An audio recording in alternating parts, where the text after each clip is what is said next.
Buenos días con todos. En nuestra sesión anterior nos sumergimos de lleno en el análisis de redes sociales, el ARS. Vimos que es un salto cuántico más allá del simple diagrama de vínculos, de ese gráfico de quién conoce a quién que hacíamos en la pizarra. El ARS, como vimos, aplica la teoría de grafos, aplica matemáticas, para medir objetivamente la estructura de esa red criminal y, más importante, la verdadera importancia de cada actor dentro de ella. Discutimos esas métricas clave. Hablamos de la centralidad de grado, el número de conexiones. Ese es el popular de la red. En un barrio de Quito que monitoreamos por microtráfico, era el distribuidor que hablaba con 20 o 30 consumidores. Muy activo, sí, pero también muy visible, muy expuesto y francamente fácil de reemplazar. Luego vimos la centralidad de cercanía, qué tan rápido un nodo puede pasar información al resto de la red, el lugarteniente, el comunicador eficiente. Pero nos detuvimos bastante en la centralidad de intermediación. Este, como les dije, es el actor que para mí es estratégicamente crucial. Es el nodo que actúa como puente o broker, el que se sienta en el camino más corto entre otros dos actores que no se conocen, controla el flujo. Pensemos en las redes de corrupción en el sector público ecuatoriano. No es el funcionario de ventanilla con muchos contactos, ni siquiera el político de alto perfil. Es el asesor, el abogado externo, esa figura gris que conecta a los empresarios corruptos con los funcionarios que toman las decisiones. Ese individuo tiene una altísima intermediación, y vimos que arrestar al de alto grado, al vendedor de la calle, genera ruido mediático, pero la red se regenera en días. Pero neutralizar a ese broker con alta intermediación, a ese abogado, fractura la red. La rompe en pedazos aislados que no pueden comunicarse, permite intervenciones quirúrgicas. Pero el ARS nos dice la estructura estática de la red. ¿Qué pasa con la narrativa? ¿Qué pasa con el tiempo? Una red nos dice que A habla con B, pero no nos dice si A habló con B antes o después del asesinato. Y para eso necesitamos nuestra siguiente herramienta fundamental, las líneas de tiempo. Piénsenlo en algo cotidiano. Si ustedes tienen un accidente de tránsito simple, un choque en la avenida 10 de agosto, cuando llega el agente, ¿qué hace? No solo pregunta quiénes estaban involucrados, pregunta, ¿qué pasó primero? ¿Y luego? ¿Y después? Yo estaba detenido en el semáforo en rojo. El otro vehículo venía a exceso de velocidad, impactó mi parte trasera. Es una secuencia cronológica. Sin esa secuencia, es imposible determinar la causa y el efecto. En una investigación compleja, esto es 1000 veces más crítico. Una línea de tiempo es, técnicamente, una visualización cronológica de eventos clave. Su poder es ordenar los hechos. Nos permite correlacionar las actividades de múltiples sospechosos. Recuerdo un caso complejo que tuvimos en Guayaquil, investigando una red de contaminación de contenedores en el puerto. Teníamos vigilancias, datos de personal interno, transportistas y llamadas de coordinadores en el exterior. Todo era un caos de información. Solo cuando el equipo de analistas volcó cada dato, cada llamada, cada ingreso al puerto, cada transferencia bancaria, en una gigantesca línea de tiempo digital, pudimos ver el patrón. Vimos que el transportista X siempre llamaba al supervisor de patio Y exactamente 20 minutos después de recibir una transferencia del coordinador Z. La línea de tiempo nos demostró la secuencia de causa y efecto. E igual de importante, nos mostró las lagunas. Vimos que teníamos un punto ciego de 48 horas donde la red se comunicó por un medio que no estábamos monitoreando. La línea de tiempo es la herramienta fundamental para reconstruir un caso y contar la historia en la corte. Ahora, ni el análisis de redes sociales que vimos, ni estas líneas de tiempo complejas, se hacen hoy en día con un lápiz y una regla. Necesitamos software, y aquí quiero ser muy honesto y práctico con ustedes, conociendo la realidad de nuestras instituciones policiales y fiscales en el Ecuador. El presupuesto es, y será, una limitación. No siempre vamos a tener la herramienta más cara, así que debemos ser inteligentes y conocer qué existe priorizando lo que es accesible. Primero, para diagramas de vínculos simples o líneas de tiempo sencillas para un informe de caso, no se compliquen. Las herramientas de ofimática que ya tienen en sus computadoras, como PowerPoint o herramientas de diagramación en línea gratuitas como Draw.io, son perfectamente capaces de hacer un trabajo limpio y profesional para visualizar una secuencia. Pero cuando queremos hacer el ARES de verdad, calcular esa intermediación de la que hablamos, necesitamos software especializado. Y la buena noticia es que existen herramientas de código abierto, gratuitas, que son increíblemente potentes. La primera que deben conocer y, si pueden, empezar a explorar es Gephi. Gephi es el estándar en el mundo académico para visualización y análisis de redes.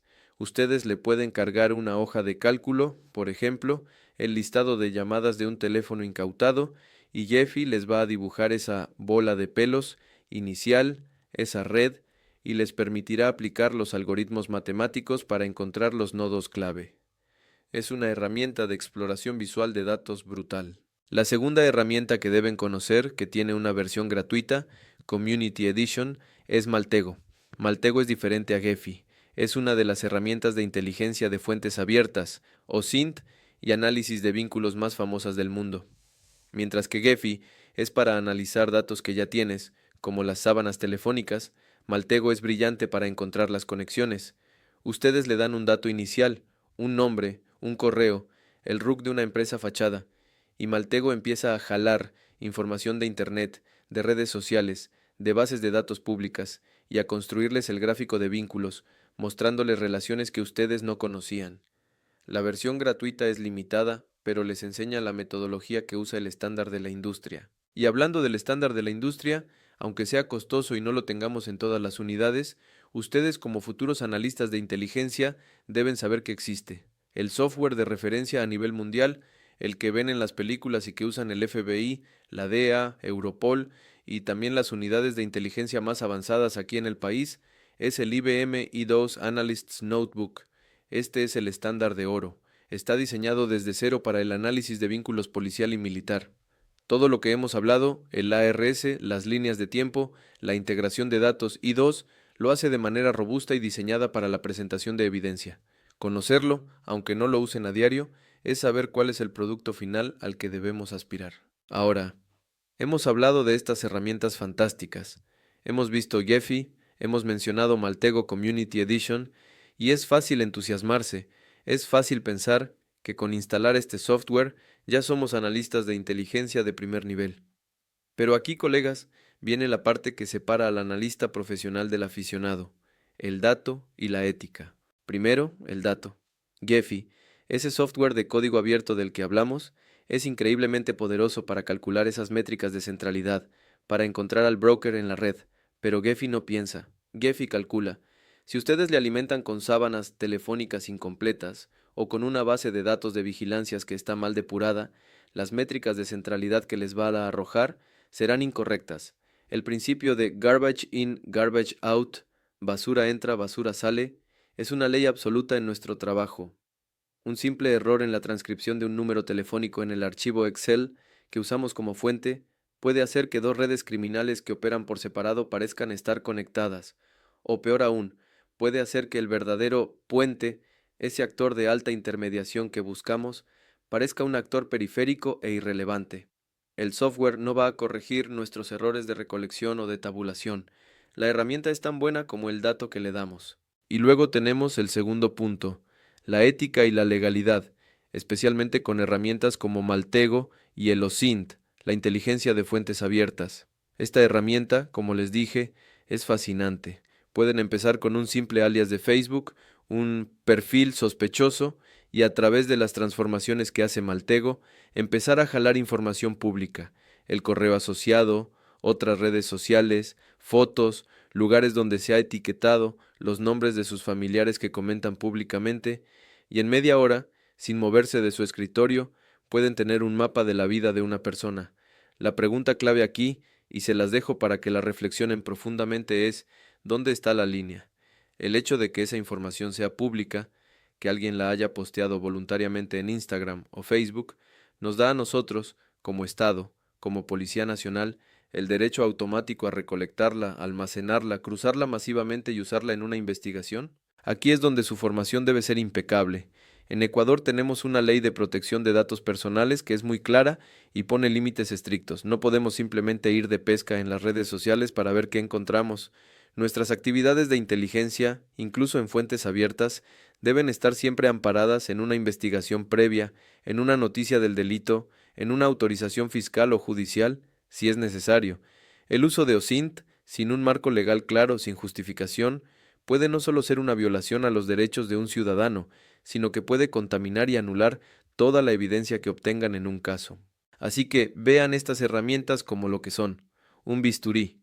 En manos de un cirujano entrenado, ético y metódico, pueden hacer maravillas, como extirpar quirúrgicamente ese tumor, ese nodo de alta intermediación del que hablamos, desarticulando la red con mínimo daño colateral.